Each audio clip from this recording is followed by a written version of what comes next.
So I'm doing a visual inspection of the vines today.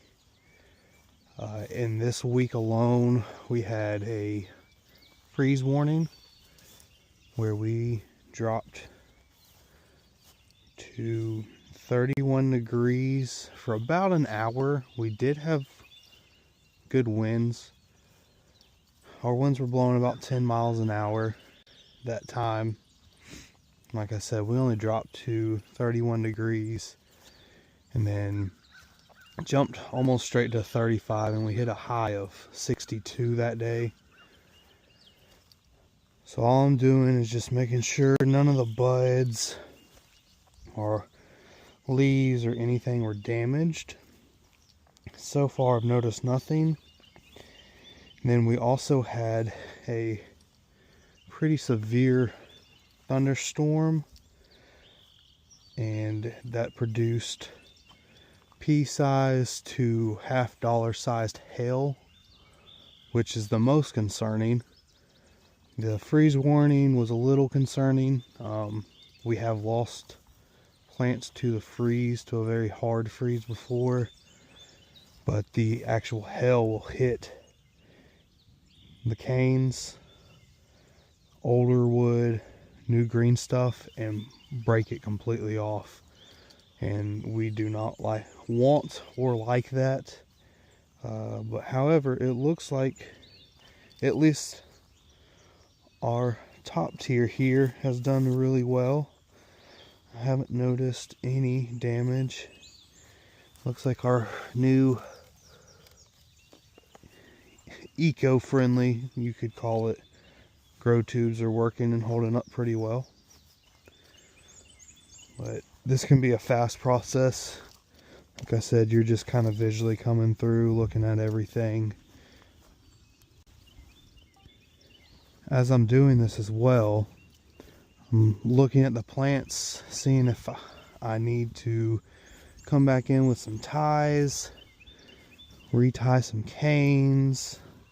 I'm also getting an idea of, how many positions are pushing, what plants aren't pushing. So I'm making a mental note in my mind to either come back and mark plants that haven't pushed bud yet, which we're still, this is really the first week of April, so we're still in here pretty early.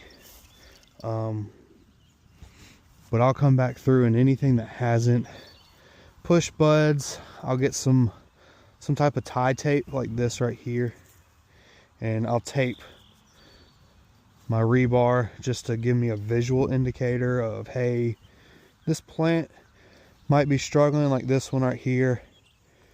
I've got definite buds on it, but nothing's pushed. But I do know, you can look down here, crown gall disease has definitely, and I do have this one marked from last year. This was supposed to be a replant. This year had some issues with nurseries, more on my side, not getting my plant order in on time, and that falls on me. But so far everything looks really good. I can definitely tell I will probably be doing a spray next week. We've had a lot of rain over the past 2 weeks. I know this previous weekend we had 4 inches of rain, and I will have to check our system for how much rain we got last night.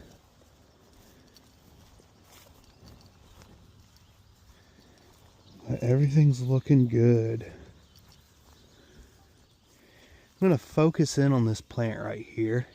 If you can see, I've got a shoot growing out here, and then behind it got another shoot. What we call this is called a twin. So two shoots have come out of this bud position area. I'm actually seeing this a lot this year in this 2025 season. Look, there's another one there. I've noticed it on all of our varietals. We do have a petite pearl, and I really have noticed it on that a lot. What I'll do is next week, after some of this crazy weather gets away, I'm actually going to come in, and any of my twins, I'm just going to kind of pop them off, which I'll actually show you with this one right here. These things are very sensitive. You just kind of boop, and it's off. It leaves a little bit of a crater, but that'll close up. This position will be healthy and strong, and we'll be good to go. Little tight bend on that. Everything is looking good. Looks like we dodged another bullet. I know in other places, especially like out in Texas, they're already pretty much close to bloom, and caps falling off. They got hit with a very bad freeze. From reports that I've heard, some people have lost their entire crop for the year, and I'm sure they're getting hell as well. This is part of farming. It's just kind of what you have to deal with, unfortunately, but that's life with growing. I'm going to come in on this twin here. So when you're coming in removing twins, you're going to keep one. A lot of sometimes when you look at them, you know, one shoot will be longer than the other. One shoot you'll tell, you can just tell, hey, that's going to be a healthier shoot. Now these two shoots are very similar in size. They both look very healthy, about the same stage. But what I'm looking at is my shoot direction. So this shoot is going to be growing just like in here, just straight out into my aisle, which I don't want. And this one's growing up under this, but it's going to grow up, but it's going to stay in between my catch wires. So what I'm going to go ahead and do is I'm just going to kind of pop that right off, toss it, let it go back into the ground, and you're good. Also, when you're pulling green shoots off, you don't have to necessarily worry about any disease or fungus getting into that wound. You can still get it. It can still happen, but you don't have to, like when you prune, how you want to spray some type of either a fungicide, or like we do, we put Vitasil on all of our pruning wounds to seal up that wound so we don't get a trunk disease or anything in it. You don't have to be so particular about that, but you know, if you can plan it out to where you're in there and you're kind of doing a little bit of shoot thinning, and you can line it up with a spray, by all means do it. Protect these plants, especially where I'm at here in North Georgia. We've got a lot of disease pressure, especially on the vines that we grow, being Bordeaux Reds, all vinifera. They're not meant to be here. Somehow we do it. There's another one. I'll keep an eye on this. You can tell. So this is from old freeze damage. This plant will probably die out. I'll give it another week or two. If it doesn't push anything, I'll come in, I'll cut the trunk, I'll pull whatever is left out of the ground, and I will mark that space. I got another one, and I will add that into my totals for replacements for next year, and I'll be ready, more ready than I was this year for plant replacement next year.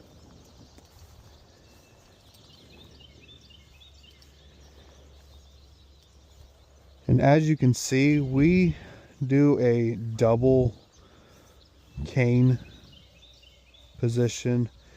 Typically, when you do cane pruning, you will run one single cane on your fruiting wire or your cordon wire. But we run two just because we did have that damage to our plants.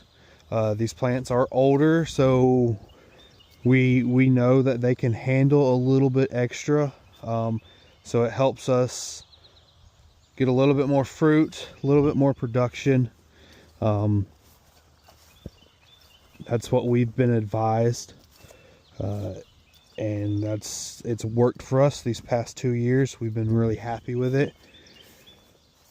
It makes pruning a little bit harder, but in the end, you know, the little bit of hard pruning at the beginning of the year is made up for the extra production at the end of the year.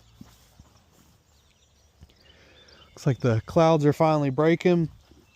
It was a very foggy morning, as you can see, but it looks like we're getting some cloud break, which is going to be nice. We'll see what the rest of the day brings. But these cab sauves are looking good. I haven't noticed any damage. I haven't noticed any broken positions so far. And I have some spaces here. I had a couple of plants that suffered from Pierce's disease that were pulled out last year. It's just another one of those things growing here in Georgia. Even though we are at an elevation of 2,400 feet, we do suffer from Pierce's disease. I think if you're not growing a hybrid, you're going to kind of see it. It's shifting further north. It's getting into the higher elevations. We are a dry farm here, so we do not have irrigation. We are looking at possibly doing a drip irrigation on our vines to help with that, to be able to help put out an imidacloprid to help protect our vines a little bit from Pierce's disease. So far we've done pretty good. We stay on top of our bug monitoring with sticky traps, our spray program. We do the best that we can. It can be challenging sometimes with everything that's going on. Weather is definitely a big factor, but you know, that like I'll say, that is farming. It's what brings me joy to it, to be able to overcome these challenges that really you have no control over whatsoever. You know, if you want a challenge in your life and you want to prove to yourself that you can stick something out, go grow something. Whether it's grapevines, a small personal garden, if you've got some property, go put you in a little bit of some large ag product in.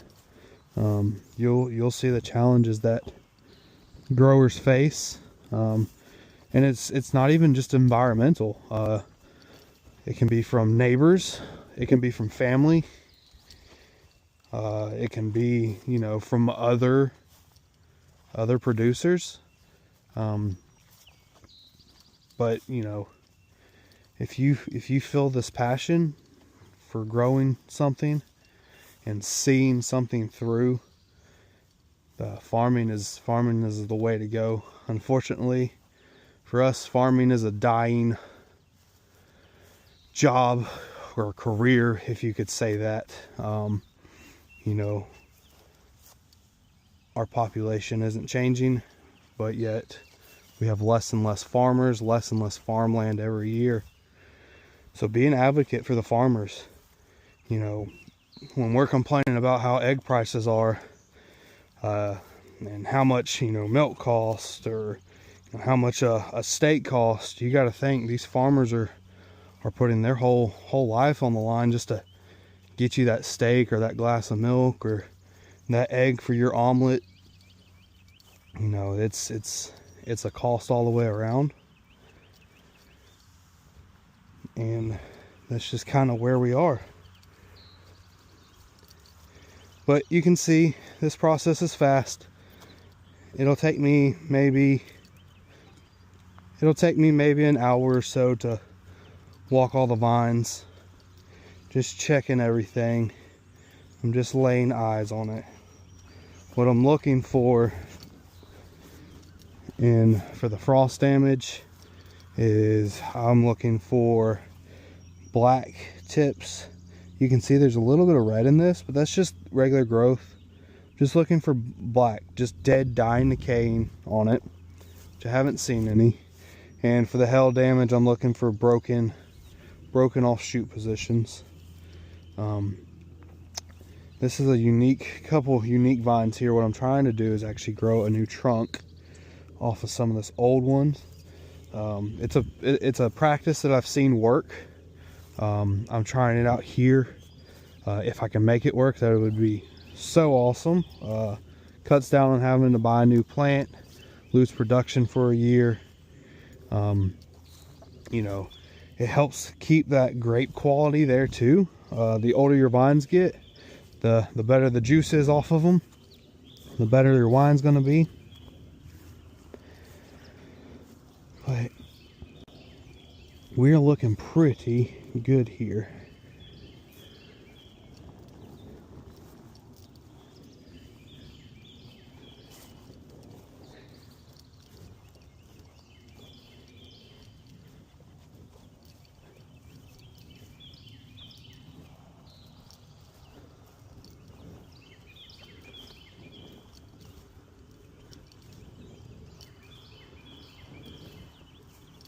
Looks like I need to get in here and do a little under the vine cleaning.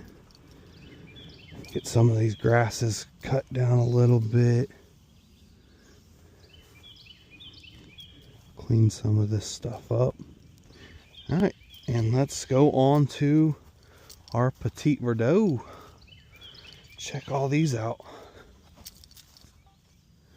So coming into the Petit Verdot, this is my personal favorite varietal.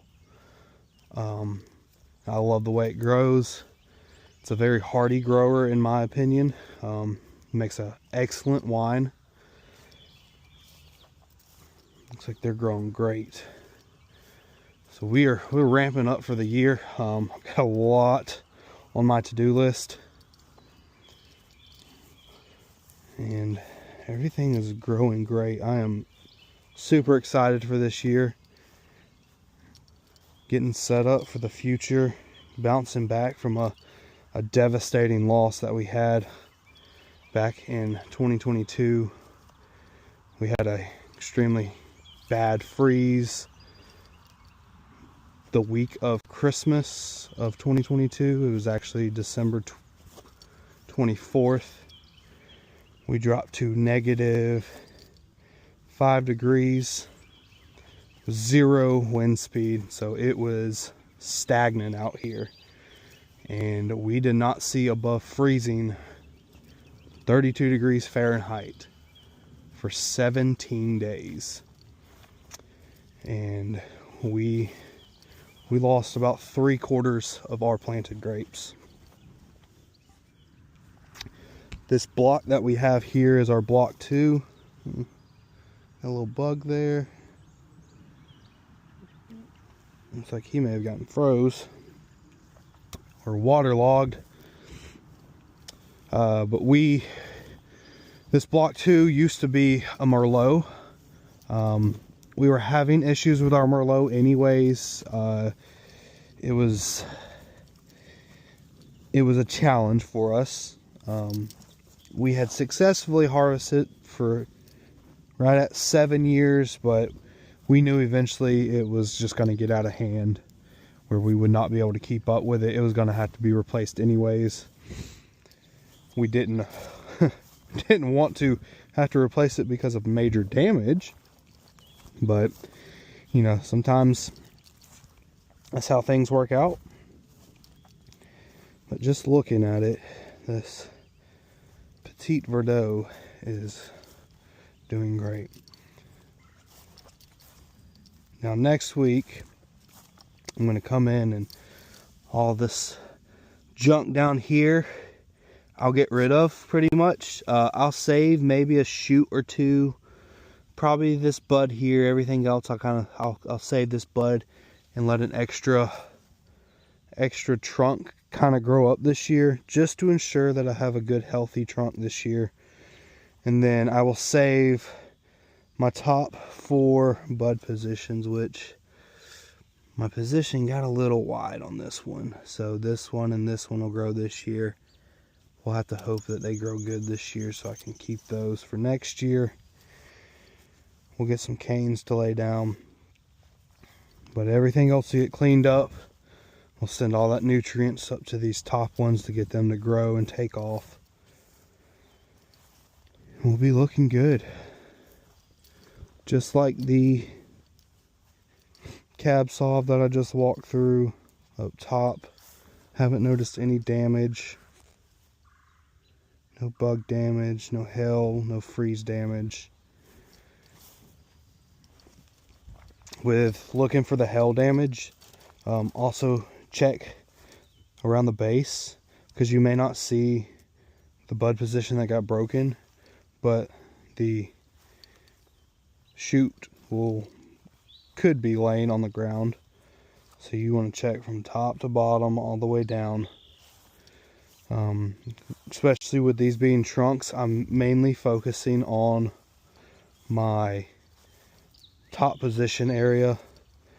So here, these will be my renewal spurs. So I'll 2-bud cut these here. These will lay down and actually produce me fruit next year, these two. So I need these two to really do something this year for me, because I'd like to pull some fruit off of this Petit Verdot and get it going. As you can see, sometimes get a little close, so I actually need to come in here and cut that, move this over and re-tie it so that bud position can actually grow properly. Sometimes you do have to come back and redo your work. It happens. Most of the time when we tie these vines up after pruning, you can get shifts, you can get winds that kind of blow everything around, and we try not to tie them too tight. In all honesty, these are getting those 2-bud vines plenty of water so that they can grow healthy is key. Making sure that they have adequate fertilization for nutrients, which I just did as well. I pulled soil samples and needed a little bit of nitrogen. I typically do a broadcast spread of some 13-13-13 anyways every year. Early spring, especially right after bud break, just to give it a little something to feed the grass as well. Trying to get this stuff as healthy as possible. And we got one kind of trying to grow out of our grow tube, so what we'll do is pop her right back in there. There we go. I'll keep on checking.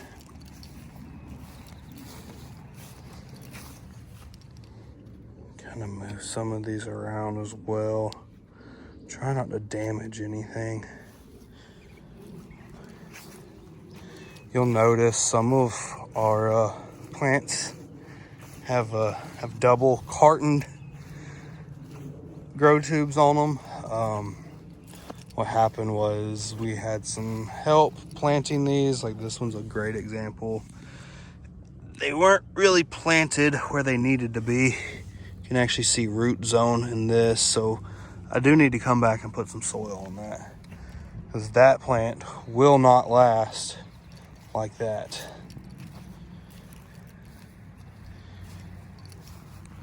And let's go down to block 3. This is another cab saw. It's a different clone and different rootstock. So this is one of our soil monitors right here. It works off of, it's like a Wi-Fi network. So this housing connects to the housing that's up on the hill and relays the information back. Just press that little button, as you can see. Battery life, it's got our signal, rechargeable batteries. It's got this little solar charger to keep the batteries up,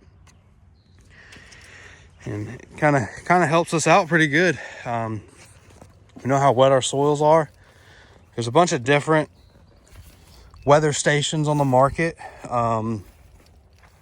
You know, I'm not getting paid by Hobo to tell you what I'm using. Nothing like that. That's just what we chose through our research. It's got its pros, it's got its cons. We've had our issues. We like it though. It works great for us. You know, their support team, their technical support has been great. Any and every issue we've had, they've helped us out with. They're pretty on the spot with everything.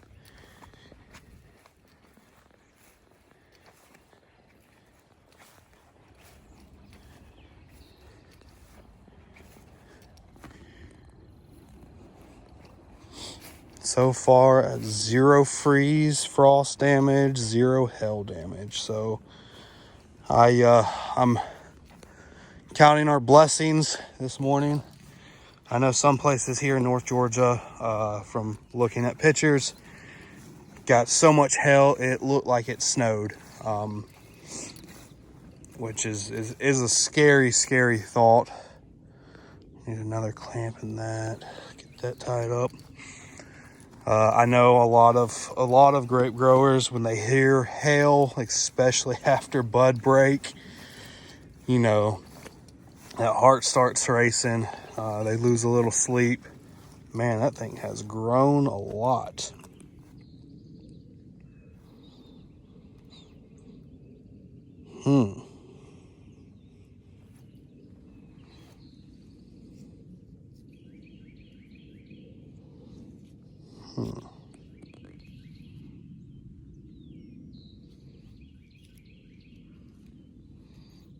This variety looks a little weird. I will come back and mark this. This looks, to me, this looks like a rootstock. Huh. Well, we may have just caught something here, and I'll come back, notate that. As you can see too, we've got a little bit of remnants left. This is what I'm talking about. This is down here in the rootstock. Definitely do not want that. So this needs to come out.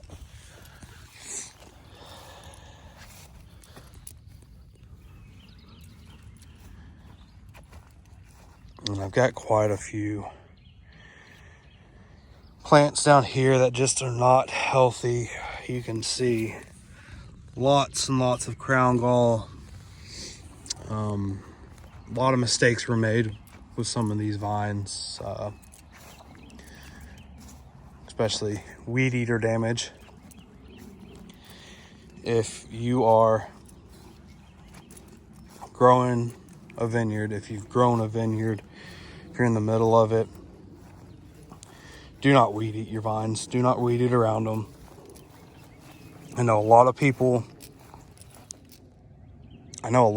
don't like herbicides or weed killers. A little bit of weed killer, just like I'm doing this year, just right around the base. You know, don't spray it directly onto the vine. Just take a backpack sprayer. I backpack sprayed all 4 of our acres. It took me about 3 hours to do. So yeah, it was labor intensive. It was, took up a lot of my time, but it was worth it. It is worth it because I know that the health of the vine is going to be better. I'm not weed eating directly around it. I'm not causing any trunk damage. I'm not causing any damage to anything else. And instead of spraying the whole thing, I'm using less product. I'm introducing less of that herbicide into the soil. I'm not allowing for a resistance to build. I try and limit my spray. I try and limit my herbicide applications to about 3 applications a year. And if you have to, come in here and hand pull it. That's what we do. If it starts kind of getting out of control, we just hand pull it just to clean it up. And not necessarily worried about weed control around older plants. I don't know if that one got missed, so I'll need a grow tube on that. And mainly we're concerned about weed control around our two buds and our trunks. You can get a little lackadaisical on your trunks, but definitely your two buds.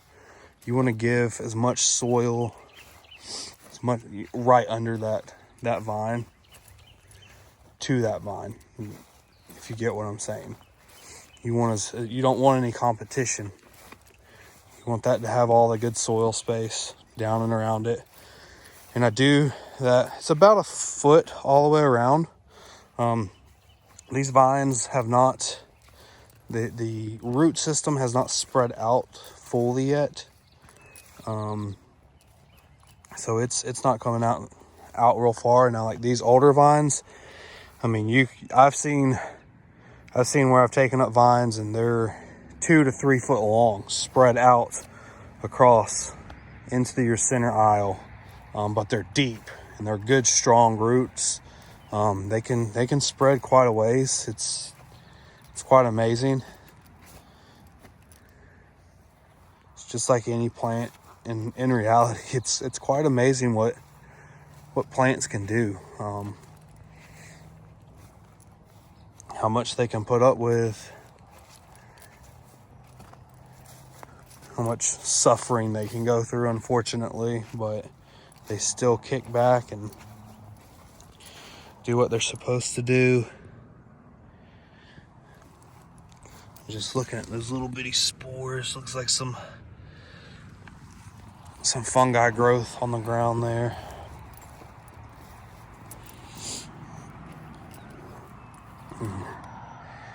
Give you a nice shot. That's a beautiful morning right there.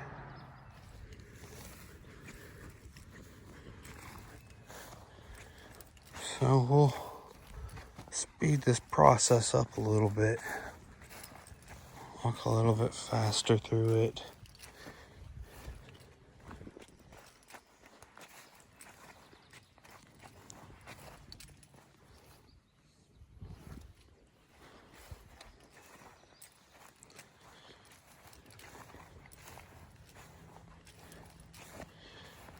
Like I said earlier, still no damage that I can tell. From what I can tell, haven't seen anything on the ground. Haven't seen any exposed positions. I think we either A, didn't get any hail here, or B, if we did get some, it was very light and sporadic, which I will take. We'll take that all day long.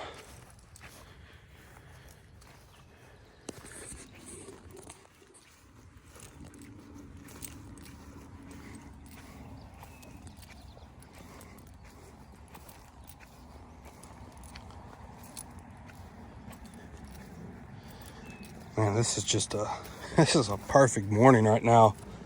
Sun's covered by the clouds. It's a little chilly. It's probably 55, 56 degrees, which feels good.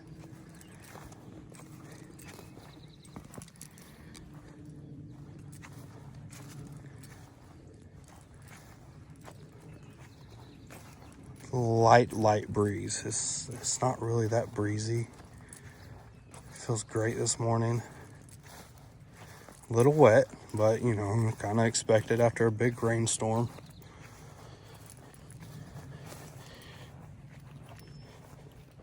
Man, that growth, it's hard to see on this camera, but we'll get down in there. That growth on our Cab Franc is quite something. We've had Cab Franc on the property before. It used to be situated where our Petite Pearl is, which is our block 6 and 7, which is our lowest block, and then our block across the street over there. We never could get it to grow properly. A lot of challenges on our end, a lot of missteps on our end. That is either a leaf from a tree or dead leaf from the vine. I think it's dead leaf from a tree. But it was bad planting on our part, bad care on our part. The nursery did great. Their plants were great. Nothing unhealthy in them. You know, like I said, it was kind of one of those learning situations. We weren't doing things right, so we weren't getting the growth out of it. So we rearranged a couple things. Like I said, it was kind of that blessing in disguise when we had our big freeze in 2022. We were able to move some things around, get our varietal put into different positions that we knew that they might do a little bit better. Moved a couple things up the hill that we saw that weren't as cold hardy. Because even you can see, and we started way up there at the house, and we go straight downhill. So, you know, when you go down further, that's where all your cold air is going to be. So some of these varietals we had in some colder positions that they didn't do very well with. We've learned kind of what varieties we can grow really well, what rootstocks do great. We have found for our site that a 3309C and a 10114 is our best option as far as growing. It grows good with our soil. The vigor that it provides for the plant is great. So we consider ourselves a very high vigor site. Everything we do, from shoot thinning to leaf pulling, pruning, everything we do, it's based on high vigor. Trying to push out quality grapes at a good quantity.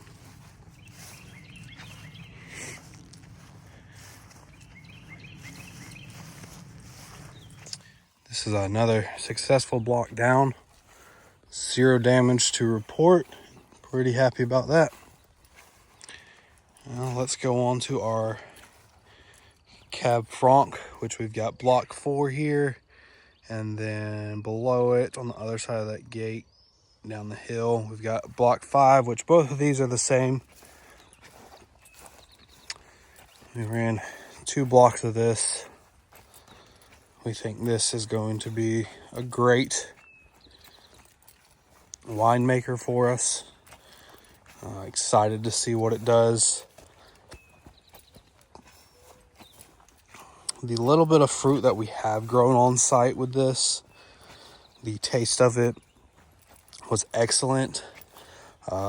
In my opinion, on this site, the off the vine taste of this, thought I had a little damage, but it's just a little bud growth coming in. the off the vine tasting of the berry. Cab Franc is my favorite. I've tasted very little of Cab Franc by itself. When I did taste it, it was good. It was a younger vine. I want to say that the little bit that I had was from a 2-year-old vine, which typically most people don't pull that. This winemaker was just playing around, just had some and wanted to try it and see what he could do with it. It was good. I think it could be better. I think that winemaker will do better with some more mature fruit. I mean, just look at this. This growth, got us a little ant. This growth on this vine is just amazing. And, you know, like I said earlier, look at that. Shoo! The growth. We're already 1, 2, 3, 4, 5 leaves out. You can see flowers forming. We've already got tendrils growing. These tendrils will actually grow up and wrap around our fruiting wire and our top wire up there. Man, that growth is amazing right there. Fortunately, it looks like that bud position right in here might be struggling a little bit. Hate to see that. It's part of the growth sometimes. Sometimes you just don't get a bud position that pushes. You just got to kind of go on. Same thing up here. It's there, it's just not growing, so it is kind of disheartening. But two, I really think I need to come in and lower this right here. This is my cordon wire. This is set up. This is an irrigation wire, which honestly, it is all way too high. So that looks like it's going to be some wintertime projects for me this year. Wanting to get our trunk established. So this winter, after our harvest, we're going to come in. We'll just re-drill a hole into our post, drop it down. We try and get these lines at 40 inches off the ground, which is going to be right about there. So you can see we're almost a foot higher than we need to be. And these wires, what we would call our irrigation wire, needs to be between 14 and 16 inches off the ground, which it's obviously, you can see we're almost about 3 foot there. So do a couple changes. Be a little bit of work, but be all right. Gets a little slow during the winters here on the vineyard side. Still have projects to do a little bit of wine making with our winemaker, but we'll see what we get.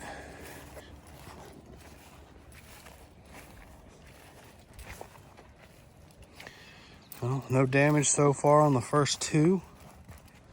Looking good. I think I've kind of found the theme of the day, which is everything is looking good. So we just kind of hold on by the seat of our pants and make sure we get through this month. Like I was saying earlier,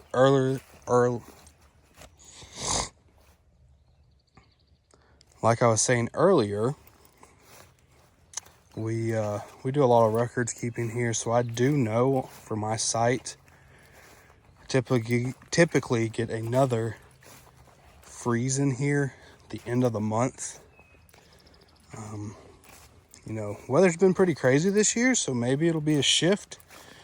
I follow as closely as I can on local meteorologists, national meteorologists, some hobbyists that do this just kind of for fun. See what they got saying, see what they think is going to happen. It's hard to predict that far out. You know, it's close to impossible, which I've learned. Being a farmer, you kind of kind of become a meteorologist yourself. You don't really have a choice. The weather kind of dictates everything that you do. So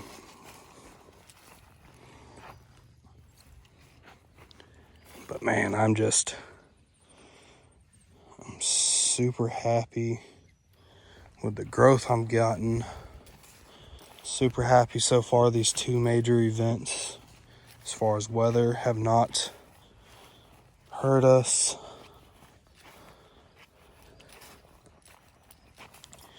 Now, if you're watching this and you're thinking, well, is there anything that you can do to prevent damage from a freeze or a frost? There are. There are a few things that you can do. It just kind of depends on how much money you want to put into it. This definitely needs a tie to get that back onto there. I've done my research on a lot of them. Unfortunately, cost is a big factor in all of them. Labor is another. They have what are called burn candles. So they're basically big canisters that are filled with a liquid, flammable liquid that you set throughout the vineyard. Light on fire, and some of them I've seen they have different burn times, so you can go, depending on the size, from 4 hours, up to 12 hours. They put out a different amount of heat, so depending on the size, you can have from 1,000 to 2,000 candles on an acre. Don't take my word. Every site's different too. Here, labor is not there for us. Cost effectiveness is not there for us. So that is ruled out. Another one is irrigation. As I touched, we're a dry farm. We don't have irrigation, and the amount of water that you need is astronomical, and I couldn't imagine doing that. There are farms that do it. They have the ability to do it. We do not here. Our tasting room and our winery and everything else, we are run on a well, and we really don't want to make our neighbors mad by draining the water table down, because when you do irrigated frost protection, the irrigation has to run before the freeze happens all the way through the freeze event. Basically what you do is you run that irrigation, and it creates a cap of frozen water over your leaf, over the entire vine. Basically creates an insulation for it to keep it warm. Like I said, can be very costly, requires a whole lot of water, and that's that option. Another is one that I really like. I've been pushing to get it. It is rather expensive. Maybe it's a in the future type thing for us. But it is basically a air cannon that blasts warm, humid air throughout the vines and does the same thing. That humid air will form an insulating layer of ice on the vines to help hold in some moisture and some heat to keep that vine alive during the frost and the freeze. So, but those are all run on propane, and it's another one of those. You can actually get detectors that run and sensors that are set up through the vines if you have multiple units, and when that zone senses, it kicks on that machine and it does its thing. The nice thing about these machines, they can cover up to an acre from what I've read and the research I've seen. Now, I guess it could be different depending on your row size, on how far apart your rows are, how long your rows are, how far your spacing is on your vines. I'm sure there's a lot of factors into it. But these people that design these things are some smart people. I'm sure you can give them some information and they can tell you exactly what you need. But those are a couple options that you have. If you're a smaller farm like us, those options sound nice, but are most likely way in the future. I'm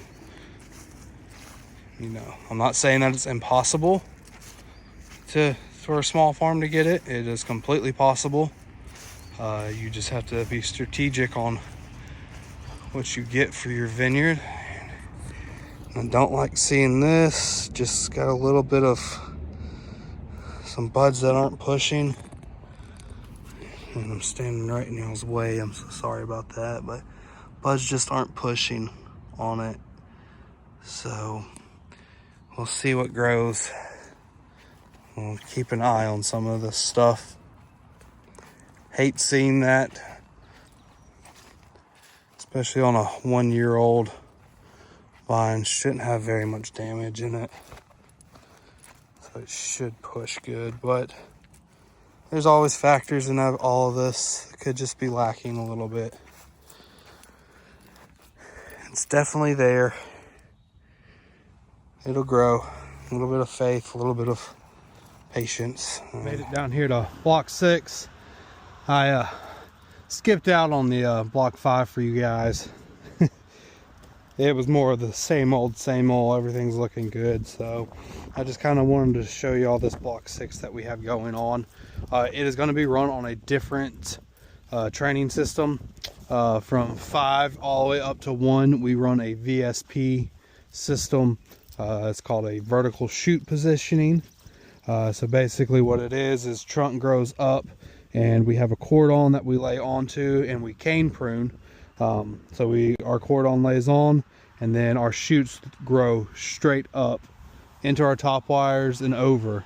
And as you can see up there, if you can see it, but here, this is kind of an example, cordon wire here, next wire up, which is our second wire. So from cordon to the second wire is what we call our fruiting zone.